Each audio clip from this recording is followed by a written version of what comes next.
Guys, I'm having a little trouble trying to explain to people on the phone what I have seen. This is not a movie that you can summarize in a sentence, is it? Isn't that a good thing? It is a good thing. I mean, I think there's, you know, we all, as an audience and the critical community, kind of clamors for, you know, films that aren't so formulaic, that aren't so predictable, and I feel like, you know, that was one of the really exciting things about this to me, is even when we were trying to make it, people say what it's about, what's it about, and you can't. You really need to take it in and maybe see it again.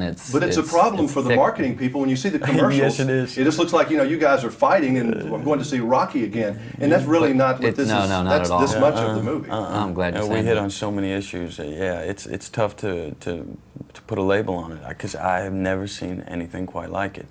To everyone's credit, but especially Fincher's and Chuck's voice. It's an unusual, it's very, very thick with ideas. Almost. It's a philosophy class or something. I this think movie so, you go watch, and then you find yourself talking, you know? Yeah. It is, as we were, in the beginning when we all sat down, I said, Fincher and Brad, I said, you know, endless discussion. This is a zeitgeist film. It's a film that if we get it, if we catch the spirit of this book in this film, we'll have really kind of held a mirror up to the culture at a certain time, I think. Is it fair to say, because the book was like this, and I think I've seen some commentaries in the book that said that basically men are out of style in the 20th century.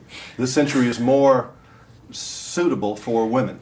Well, I don't know. I think that's a little bit reductive in the sense that I don't think it's a proclamation like that, but I think it's an examination of why men feel. But there are a lot of frustrated men. Yes, around. Sure. Yes. And White males. it is true we are in PC times where it's, you don't yell, you don't fight, and yes, this possibly is the more evolved place, but you have to experience the other to get there, and that you can't just skip that step and go straight to, well, I don't fight, I don't argue. All right, I'm 46. We definitely had fights in the schoolyard when I was coming up. You guys are a little younger. Did you have people? And would you say they were innocuous at this point? I mean, this is before people whipping out guns, but right. Would you say, for me, it was innocuous? I mean, it's just part of the rite of passage in a sense. But I think we're in a whole generation of young boys now that have never had a fight in a schoolyard. Well, this is what where the book springboards from, saying that we are all spectators. We don't participate anymore. We sit behind our TV screens and our leather sofas and don't get in there. And the expression of the book that I was really drawn to was not about getting out in aggression, was not about pounding the other guy.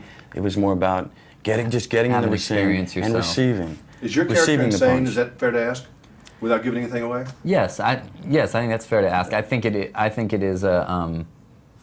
I do think, you know, the movie, this doesn't give anything, the movie starts in my character's brain, literally inside his brain, and rises. I thought you were pretty wacky myself. Yeah, rises out from that shine into his brain, and I've always thought that on a certain level, the movie is metaphoric. It's a study in a person going a little bit insane to save, going insane to save himself in a way. But Bradley, you look always insane. Well, we were talking about you had a wild eye. We were talking about how just earlier how, you know, when anytime you question established idea and you try to take that in a different direction, you're always going to overcompensate until you find that middle ground, and that's kind of. And I think it's a story about how a character, in a desperate effort to sort of make himself start to feel something through a part of himself, goes way too far and then has to pull himself back, you know. And I think it's important to draw a distinction between what the film says and what one of the characters says, because a character is advocating something that the film doesn't necessarily go all the way out but there. But definitely prepare yourself, if you're a viewer, a fan of you two guys in the movies, for an unusual kind of ride. It's a monster. Yeah, I think it's a bombardment of information. I've never seen anything like it. It's unlike anything I've seen in a long time, and